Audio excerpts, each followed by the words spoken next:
Alright, welcome back, ladies and gentlemen, to the Chupacabra Tutorials channel. I'm your host, Larry, and today I'm going to show you how you can use your PlayStation 4 controller while playing EA Play apps by launching EA Play through Steam. So all we have to do is A, make sure that you have your controller handy, and B, make sure that EA Play is completely turned off and not running on your system so we can add it to Steam. So we'll start off by connecting our PlayStation controller to our computer with Bluetooth. You can also just plug this in with a USB cable if you prefer. That's usually the easiest and has the less lag. So just open up your Bluetooth and other devices window in your Windows system settings. You can just look up a Bluetooth in the Windows search bar, and this page should pop up. Once you do that, we're going to grab our controller and press and hold the PlayStation button in the middle between the two joysticks and the share button on the left-hand side until the light in the back starts to flash rapidly. Once it does, click on the Add Bluetooth or Other Device button at the top of this window, and then click on Bluetooth. Once you do, a wireless controller should show up in this list right here. We'll go ahead and click on that. I wish it would just say PS4 controller, but it doesn't. And then once you hear like a ding and it pops up, it should show up here in the list of your connected devices. With that done and out of the way, we can minimize this. And it should show up if we go to Steam, go to Settings, and then in the sidebar here, click Controller. So if your controller is properly connected, you will see it show up here. I renamed mine Larry's Swanky PS4 controller at some point, but it should just say PlayStation controller or something at the top of this page.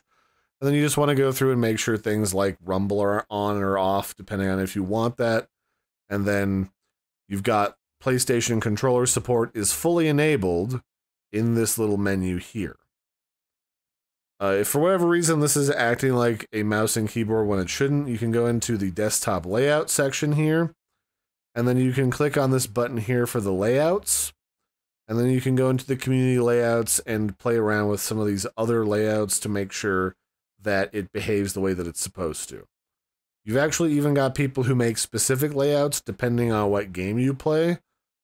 Although some of this is just a bunch of garbly nonsense, so I don't know. I've not had that problem, but other people have. And that's the way that you can adjust the settings and key bindings through the desktop layout menu here to not do that anymore. So we'll close that because this shows up, and now we just need to add the EA desktop app. So to do that, all we have to do is go to our library and go to Games, the little Games button here above the library button, and click on Add a non-Steam game to my library. Now, unfortunately, for most people, the EA Play app is called EA Desktop, and it doesn't show up when I type in EA. It doesn't even show up when I type in desktop either. So we're going to have to go grab this manually. Mine is installed in my local disk in Program Files under Electronic Arts, EA Desktop, EA Desktop, EA Desktop. It's really weirdly simplistic, but yet not at the same time. The way that I found that out is I've got it saved on my desktop. I just right-clicked the icon, and then right-clicked the EA button, and then went to Properties, and under Properties it showed me the target and where it was located in my files. If you need help finding yours, wherever you installed it.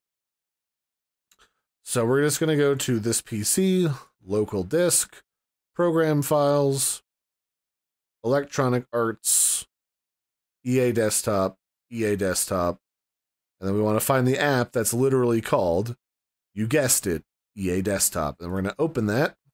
It'll now be selected in this list. We can add selected game or selected program, because you can add any program on your computer to your library. And now it's right here, and we can launch it by hitting play. So here is my EA launcher, EA app, with all my stuff on it, including my friends list and my games. And I'm going to launch Dead Space by clicking over here. Once this game launches, my controller should be fully engaged and it should allow me to control the game with my PS4 controller. So I can click on continue here. And here's my character. I'm able to move around and I'm able to shoot and do everything you would normally love to do inside of this game, including reload and stuff. So everyone's happy. Yeah, everything's working. So there you have it. This has been a guide on how to hook up your PlayStation 4 controller to your computer and use Steam's drivers to play games with your PS4 controller on the EA app. It's weird and convoluted, but it works. And there's really not a lot of lag. If you experience lag when it's on Bluetooth, just plug it in. Maybe that sucks, but you can get a really cheap long USB cable and run that bad boy across your living room like we used to have to do with the Nintendo 64. So, until next time, I've been your host, Larry. Don't forget to like and subscribe, and I will catch you next time. Bye, everybody, and have a good one.